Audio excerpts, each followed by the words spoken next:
ngerti ini benar apa enggak, bukan? Nah, itu menurut saya. Jangan terlalu dimakan mentah-mentah lah kabar itu. Ya. Harus berpikir dulu, tabayun dulu. Assalamualaikum warahmatullahi wabarakatuh. Waalaikumsalam. Selamat pagi, salam sejahtera untuk pemirsa dimanapun Anda berada. Untuk para viewer kita yang ada di Singapura, Malaysia, Indonesia, semoga Anda dalam keadaan sehat walafiat. Kembali lagi di channel Balad Sufi dalam podcast Bincang Santai. Untuk kesempatan kali ini kita ditemani beberapa narasumber. Beliau-beliau ini adalah bagian dari aktivis pemuda NU yang luar biasa semangatnya mempertahankan corak Islam dengan kultur Nusantara. Jadi kita akan gali informasi dari beliau-beliau ini, tujuannya sebagai motivasi kita untuk menghadapi zaman-zaman informasi yang dimana informasi ini bukan tidak terkendali, tapi orang-orangnya yang tanpa filter. Ada berbagai pemahaman, ada berbagai cara pandang tentang keagamaan. Nah, kita akan gali sebuah informasi dari mungkin salah satu sudut pandang bagaimana pola Islam di Nusantara. Untuk apa? Untuk menghadapi zaman informasi ini. Ya, sebelum kita mulai kita kenalkan dulu yang paling ujung. Beliau adalah salah satu pengurus Ponpes Adaud. Ajengan, sehat ajengan? Alhamdulillah. Beliau adalah Kiai Haji Husni Mubarak, seorang aktivis, dan lihat dari seragamnya ya beliau aktivis organisasi yang tengah. Kiai Haji Tiara Saiful Bahri, sama beliau juga salah satu penggerak pemuda di Nahdien. Di samping saya juga sama seorang pengurus Nahdien di Bandung Timur, Kiai Haji Agus Susnandar. Sehat Kang, sedana Kang? Alhamdulillah sehat. Masa walana. Alhamdulillah. Jadi kita ini channel Balad Sufi. Filosofinya Balad Sufi bukan berarti semua sufi. Iya. Mungkin sufinya mungkin hanya satu, tapi kita berharap kita masuk bagian dari dalam tanda kutip Muridnya. murid atau balad. Kalau murid terlalu jauh, balad lah. Balad. Nanti kita translate ke bahasa Urdu, itu bahasa balad itu kan. Yang pertama ini kan tentang zaman informasi. Kita tahu kan ada berbagai media informasi, ada YouTube, Facebook dan sebagainya. Informasi ini emang konsepnya ya bisa diakses oleh semua orang. Tapi yang fatalnya itu ketika penerima informasi tidak ada filternya. Nah, untuk ini kalangan Nahdien sendiri ini menghadapi zaman informasi ini. Dalam konteksnya ini keagamaan. Bagaimana ini? Kalau menurut saya begini, memang tidak bisa dipungkiri zaman sekarang itu zaman makin canggih, teknologi makin canggih, dan memang penting juga, khususnya medsos itu sangat penting bagi semua kalangan masyarakat, baik yang sudah dewasa ataupun yang masih belajar di sekolah itu sangat penting. Apalagi cuman yang jadi masalah zaman sekarang itu terlalu banyak orang yang belajar ilmu agama melalui medsos. Bukannya tidak boleh, boleh. Cuman kita harus punya patokan. Kalau istilah santri nama cukup istifadah aja lewat medsos. Kalau dijadikan guru, maaf, itu tidak boleh. Tetap saja kalau kita belajar agama harus bertatap muka langsung dengan para kiai-kiai, para ulama-ulama, pesantren-pesantren. Kalau mau belajar agama ya ke pesantren saja, jangan di YouTube, jangan di medsos, langsung aja ke pesantren supaya nggak ngaco. Jadi masalahnya di filter itu kan? Iya. Semua yang kita lihat, kita dengar kan dalam tanda kutip belum tentu kebenarannya kan? Belum tentu, ya kan susah ditelusurinya ini. Ini sumber dari mana kan? Ya. Ya. Jadi pengertiannya bukan tidak boleh kan? Tidak Tadi boleh. digarisbawahi untuk pemirsa sekalian, tapi mungkin bijak Ya. kebijakan kita kan dalam menerima informasi. Nah, itu. Ya. Untuk dengan sendiri gimana itu pendapatnya? Karena kan kalau yang namanya informasi itu dikatakan khobar, gitu kan. Informasi itu khobar, yang kata ulama itu yang namanya khobar mahtamala sidqa wal kidbah, masih pantas antara benar dan salahnya. Nah, kita harus pintar-pintar menyikapi ini informasi itu benar atau tidak. Apalagi dengan masalah keagamaan, gitu kan. Masalah dengan keagamaan, kita harus benar-benar dulu tahu akan sanadnya ini hukum, atau misalkan berbicara masalah hukum. Nah, yang paling penting untuk para pemuda dalam menyikapi masalah informasi itu harus sangat bijak dan harus sangat pintar. Apakah ini benar keadaannya? Apakah ini benar akan yang diceritakannya? Kita harus seimbang dengan yang namanya mau mengambil keputusan dari informasi itu, gitu kan. Jangan sampai misalkan dianggap oleh kita itu bahwa informasi itu 100% benar, gitu kan. Jadi membedakannya itu gimana? Membedakannya, kita harus tahu dulu apa yang dibicarakan dan siapa yang berbicara.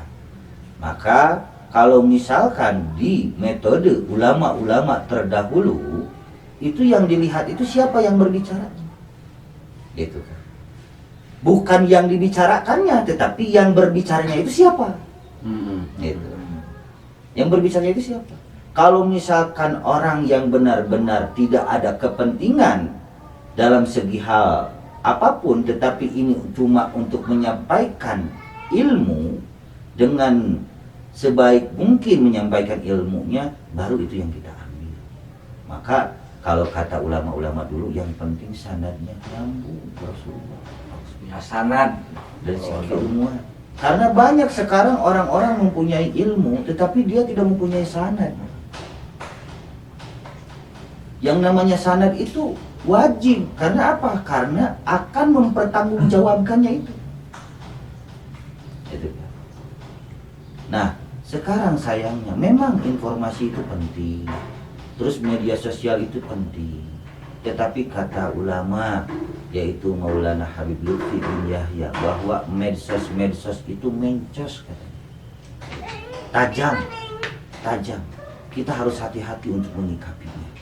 Jangan sampai kita terbawa oleh suasana, atau misalkan sampai kita meyakini bahwa ini berita itu benar adanya. Harus ditelusuri dulu. Oke, jadi gambarannya seperti ini, Kang. Nah, dulu kan orientasi medsos itu dibuat sebagai media interaksi, komunikasi. Ya, betul. Ada pergeseran zaman, akhirnya jadi satu metode pengajaran. Ya. Kalau misalkan ada sekolah konvensional, ada metode dan yang ditanyakan kan, bahwa tidak disebut seperti ini mewakili kalangan-kalangan yang masih mempertahankan tradisi tatap muka kan? Ya. Tradisi tatap muka. Ya. Tapi untuk sebagian yang lain, medsos ini digunakan jadi lahan dakwah. Yang saya pertanyakan seperti ini kan, bagaimana hukumnya ketika medsos ini dijadikan sebagai media dakwah? Apakah diperbolehkan? Contoh misalkan seperti itu. Ya, kalau kajiannya hukum, ya mungkin kita bisa kembali ke konsep kaidah mafsadat dan mudarat gitu ya. Maka sejauh menyangkut kebaikan di medsos itu ya free saja, bebas saja. Boleh saja. Terutama ya di kalangan pendakwah, memang hari ini medsos yang menjadi media yang memang ya cukup penting lah. Terutama di zaman daring seperti ini kan, ketika orang sudah jenuh, ya salah satu alat yang digunakan memang untuk mendapatkan informasi ya dari medsos itu. Namun tanda maaf, mungkin harus bersyarat jadi filter itu. Yang permasalahan di kita kan, ini tidak ada filter. Iya. Maksudnya seperti ini, tidak ada kebijakan. Iya. Per kategori. Kita di negara kita umat muslim mayoritas. Dengan berbagai corak pemahaman. Efeknya kita melihat faktanya ini berbagai corak, akhirnya kan terjadi gesekan. Ini yang ditanyakan. Iya, betul. Ya ini jadi yang mau kita gali ini peran para pemuda Nahdien ini untuk menghindari gesekan ini nih dari Ya, medsos ini. Ya betul betul. Itu yang kita telusuri gitu. Kita sudah lihat tahu kan tahun belakang dalam masa pilpres dan sebagainya itu gesekan Ya. politik identitas, Ya, Ya. betul. agama dijadikan jadi peluru. Ya, Jadi saya setuju. peran pemuda Nahdien ini sendiri bagaimana mensikapi hal ini supaya bermedsos secara ya ceria, rileks tanpa ada gesekan, gitu kan? Satu postingan kan itu bisa jadi berapa peluru kan itu yang jadi masalahnya. Iya. Iya. Pokoknya saya nambahin sedikit nih. Maksudnya kan saya sepakat bahwa yang medsos hari ini menjadi media ghosbatul fikr gitu. Jadi perang interpretasi, perang pemahaman keagamaan di sana. Nah, terutama yang memang harus ada filter dari kalangan pemuda milenial hari ini. Maka kemudian yang perlu dilakukan oleh ya kami mungkin di Nahdijin, kami juga ingin menyentuh para Nahdijin agar ya bersikap bijak di medsos. Poinnya mungkin jangan terprovokasi. Iya, karena ya terlebih hari ini bagaimana kemudian berita hoax telah menghancurkan berbagai negara. Kita rujuk Timur Tengah misalkan, negara-negara yang notabene katanya ya negara Muslim, tapi kemudian hari ini berantakan, hancur karena ya itu terprovokasi oleh media-media hoax yang memang tidak bisa atau kurang bisa kita tanggung jawabkan. Oke. Ini kembali lagi ajengan nih. Kita simpan dulu masalah medsos, masalah hoax ini kebohongan. Bagaimana menurut agama? Ya nggak boleh lah. Hoax itu jelas. Makanya kita harus berpikir panjang kalau kita mendapat informasi dari salah satu pihak ada informasi baik itu di medsos atau dimanapun. Nah ini kabar tuh hoax apa asli, gitu kan? Ya makanya di tradisi kita itu para guru-guru itu ada istilah tabayun, gitu kan? Ada istilah tabayun, klarifikasi, jangan kita langsung percaya, gitu kan? Intinya jangan langsung percaya sama kabar-kabar yang belum tentu kebenarannya. Yang Betul, namanya betul. ihtimal, kalam khobari lah. Hmm. Istilahnya kalam khobar itu kan ihtimal antara benar dan enggak, gitu kan. Nah kalau di kita ini kan di ulama-ulama guru-guru kita otomatis kabar yang sifatnya apalagi di medsos itu kan belum 100% kebenarannya. Iya. Nah banyak saya juga kan sering lihat kabar di WA grup. Nah kita kan tanya langsung sama orang yang nah ini benar apa enggak, bukan? Nah itu menurut saya jangan terlalu dimakan mentah-mentah lah kabar itu. Iya. Harus berpikir dulu, tabayun dulu. Yang jadi masalahnya ketika informasi sudah sampai di media ini kan susah ditarik. Iya. Paling bisa klarifikasi sudah. Hmm. Tapi yang susah ditarik itu keyakinan atau jadi pemikiran dari masyarakat. Ketika misalkan contoh saya menyatakan A, ucapan saya bisa diklarifikasi. Iya. Tapi A itu yang nyampe ke masyarakat kan susah ditarik. Iya. Contoh misalkan kejadian fenomena mungkin tahun 2019 atau 2018 ada kita pernah lihat kita pernah bahas di Bal Sufi tentang keterangan hadis akhir zaman. Hari Jumat bertepatan 15 bakal terjadi A, B, C, D, N. Ini kan ada dua hal. Iya. Dua kajian pertama, apakah itu keterangannya benar atau mungkin penafsirannya yang hoax gitu. Itu gimana mensikapinya itu? Itu mah sok tahu. Oh berarti kategorinya bukan dua sok tahu kan? Iya, kan yang namanya kiamat jangankan kita, ada orang Kangjeng Nabi Muhammad aja nggak tahu kapan. Cuman harinya doang yang dikasih tahu sama Allah. Hari Jumatnya bener, cuman tanggalnya itu yang ngaco. Itu kan salah pernah kan terjadi ya? Pernah terjadi. Pernah viral gitu kan? Kalau dari beberapa tahun ke belakang Iya. itu kan udah banyak yang memprediksikan seperti itu. Ya makanya pesan saya gini aja kepada semua kalangan anak muda, khusus kalangan anak muda Nahdijin. Kata guru saya gini, jangan salah pilih guru. Hmm. Masih mending kita salah gaul. Meskipun Iya. susah untuk diobati, tapi masih bisa diusahakan diobati kalau kita salah gaul. Tapi kalau kita sudah salah guru, susah untuk dibenerin, susah untuk diobati. Saya pesan pada semua, khususnya Akang, jangan salah pilih guru. Pilihlah guru-guru yang benar-benar keilmuannya, benar-benar sanadnya. Makanya saya pilih di Nahdlatul Ulama. Kenapa? Ya karena beliau guru-gurunya luar biasa. Iya. Kesanad-sanad ilmunya luar biasa. Makanya saya cinta ulama-ulama Nahdliyin, Nahdlatul Ulama. Saya mondok di pesantren, alhamdulillah, meskipun ilmu cuma sedikit, tapi alhamdulillah saya tidak salah milih guru. Itu pemirsa sekalian kita garis bawahi. Yang tadi bahasanya jangan salah pilih guru.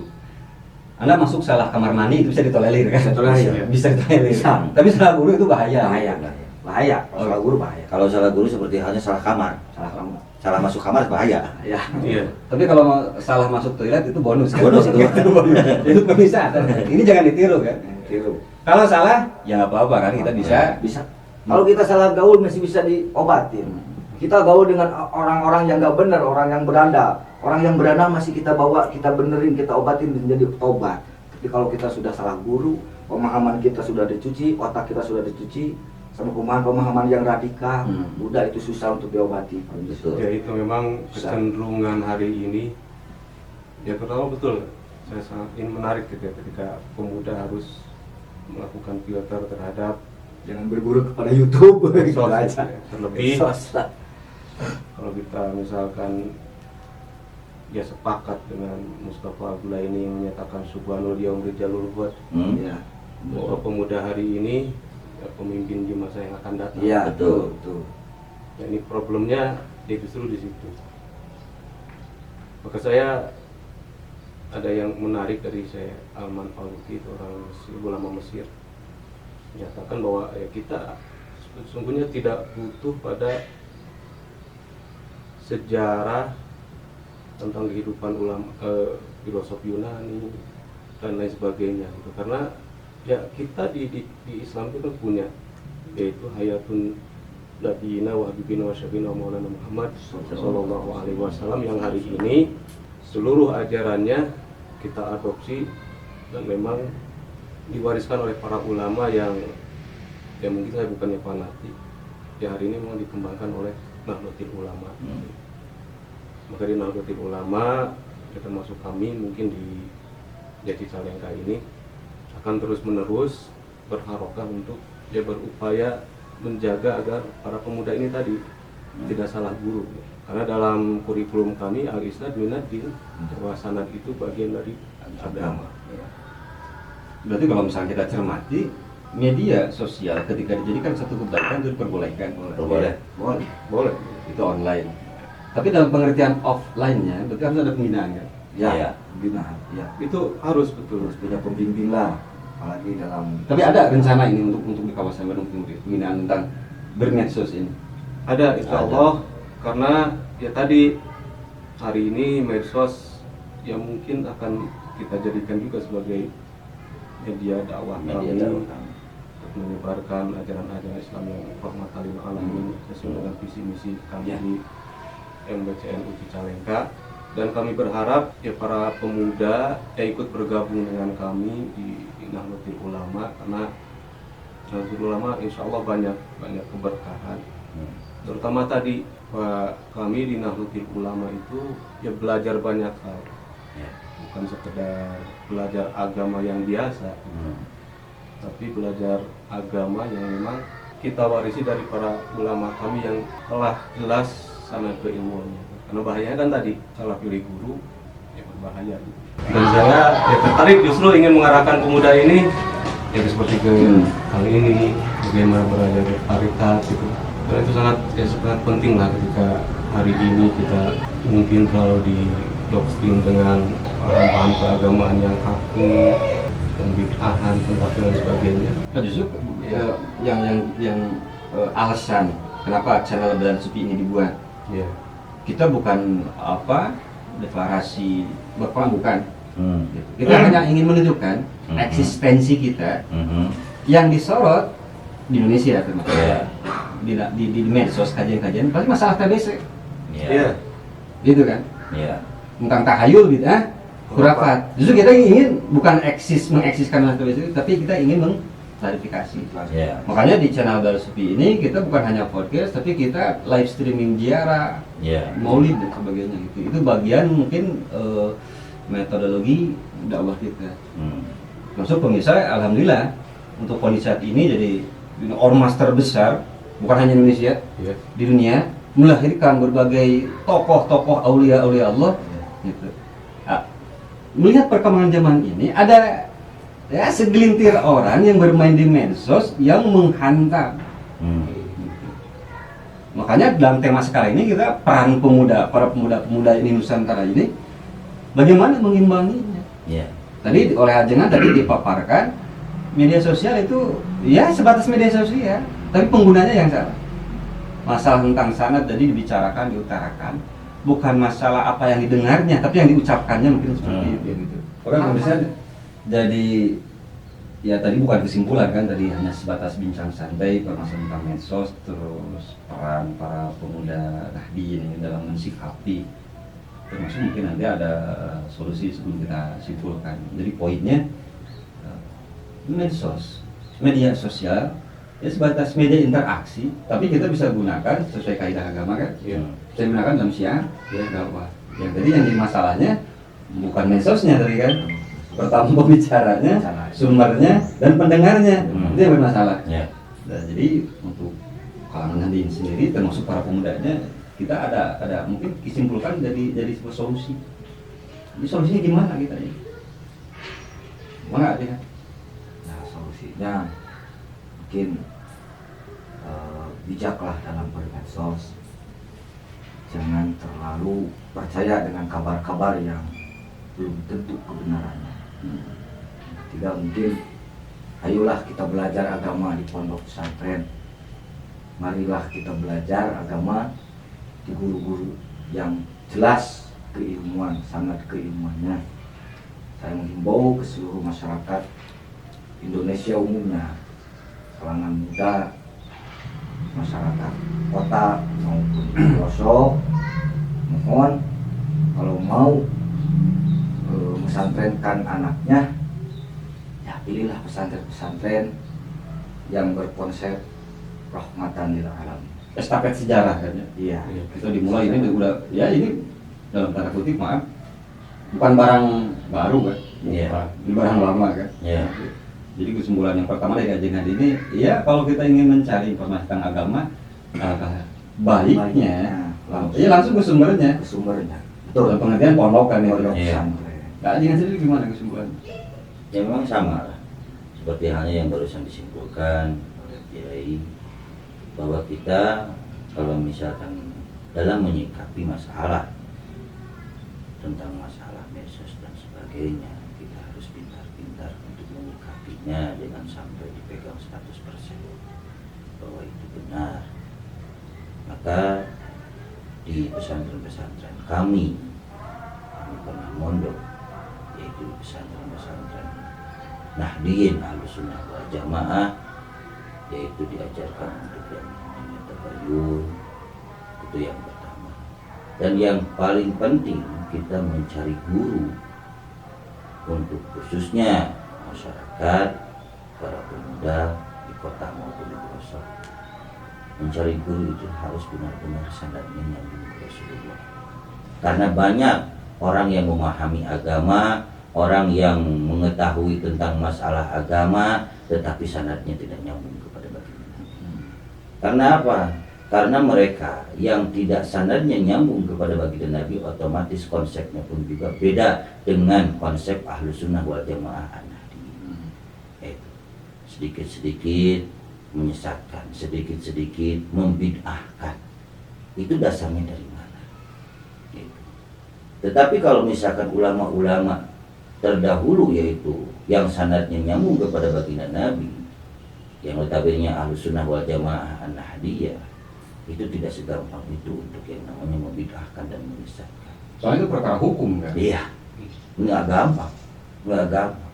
Sekarang kadang-kadang hukumnya itu enteng banget memfatwakan itu, enteng banget, sedikit-sedikit haram, sedikit-sedikit bid'ah, gitu. Sedikit-sedikit sesat, itu nggak gampang. Sedangkan yang menyesatkan dan yang membid'ahkan itu dari segi keilmuannya seperti gimana? Karena ulama-ulama terdahulu seperti halnya ulama-ulama yang masyhur, seperti halnya Imam Syafi'i lah dikatakan kalau madhab fiqhiyah, itu nggak gampang itu, gampang itu.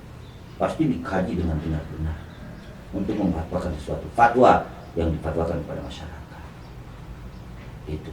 Maka anjuran dari saya pribadi, kalau misalkan kita mempunyai keluarga, anak, saudara, kalau misalkan dipesantrenkan, mari pesantrenkanlah kepada guru-guru kita yang kata tadi sangat nyambung kepada baginda Nabi Muhammad SAW, yang notabene insya Allah Islam yang diajarkan oleh ulama-ulama terdahulu, yaitu Islam rahmatan lil alamin. Ajengan mana? Ya, saya sepakat dengan di Roi sebagai Tanpik di Salengka ini, bahwa ya hari ini sekali lagi memang yang medsos menjadi media yang mungkin banyak maslahat, tapi madaratnya juga banyak. Tapi madaratnya juga sebetulnya ya tergantung kepada ya pendengar gitu. Medsos kan sudah jadi tanpa mengetahui sumbernya dari mana. Makanya di tradisi kami di Nahdlatul Ulama, kita mengembangkan bahwa konsep keberkahan dan lain sebagainya sangat penting. Dan itu kami temukan dalam metode pembelajaran yang diwarisi dari yang muassis kami, Jamiah Nahdlatul Ulama, dan juga dikembangkan di Nahdiyin secara keseluruhan. Sebagai contoh misalkan ya, kalau kita bicara medsos misalkan, apa sih yang tidak bisa kita dapatkan di medsos gitu kan? Cuma jadi masalah ini berkah apa tidak. Makanya konsep talqin dan talaki, bahwa kita kalau ingin mendapatkan ilmu pengetahuan yang bermanfaat dan berkah, jadi antara salah satu syaratnya ya kita harus bertatap muka dengan guru, karena jiwa guru itu yang justru menentukan ya kebaikan kita gitu. Kalau di tradisi taklim kan ada salah satu syarat ya irsadu sadin gitu. Petunjuk guru, salah satu syarat bahwa kebaikan bagi si murid, dan guru yang menunjukkan itulah yang disebut mungkin oleh teman-teman terutama ini mursyid itu. Jadi dua gambaran. Solusi yang paling baik untuk sekarang untuk agama ya bertatap muka langsung. Kendalanya jarak. Kalau kita lewat media, lewat medsos, kendalanya dan kuota. ada dua kendala gitu. Jadi silakan Anda bermedsos, silakan Anda menggunakan medsos. Syaratnya satu, cek kuota Anda ada tidak, kan itu masalahnya kan gitu. Kalau nggak ada ya ngadu. Jadi alhamdulillah pemirsa di mana berada, untuk nanti mungkin untuk para viewer kita di Singapura dan Malaysia, jadi ada jamaah-jamaah Ahlul Sufi di Alhamdulillah. ada di Inggris, ada alhamdulillah. Nanti kita translate, tapi ya, tidak janji, tapi kita usahakan translate. Jadi kita ambil kesimpulan. Jadi pentingnya bermedsos itu hanya sebatas informasi, bukan sesuatu yang harus dipahami dan diyakini. Ya. Kalau anda ingin pemahaman dan keyakinan, ya datang langsung bertatap muka. Termasuk seperti tadi, dalam konsep pengajaran keagamaan Nusantara tersambung sangat, termasuk dalam konsep cenabel sufi untuk sufi harus minta barok, diakui legalitas, diakui sumbernya dan sanadnya. Jadi kita tutup dengan slogan di channel Balad Sufi kita. Jadi Sufi itu bukan orang-orang yang meninggalkan kehidupan dunia. Sufi bisa dari kalangan pejabat, pengusaha, pegawai kantoran, petani dan sebagainya. Yang paling penting itu Sufi itu suatu jiwa di mana Anda menjaga akhlak, Anda menjaga adab, dan Anda istiqomah dalam ibadah. Jangan lupa subscribe channel kami, share sebanyak-banyaknya. Share bagian dari sodako, share bagian dari pahala. Kita bertemu lagi di session kita berikutnya. Akhirul kalam, assalamualaikum warahmatullahi wabarakatuh. Waalaikumsalam warahmatullahi wabarakatuh.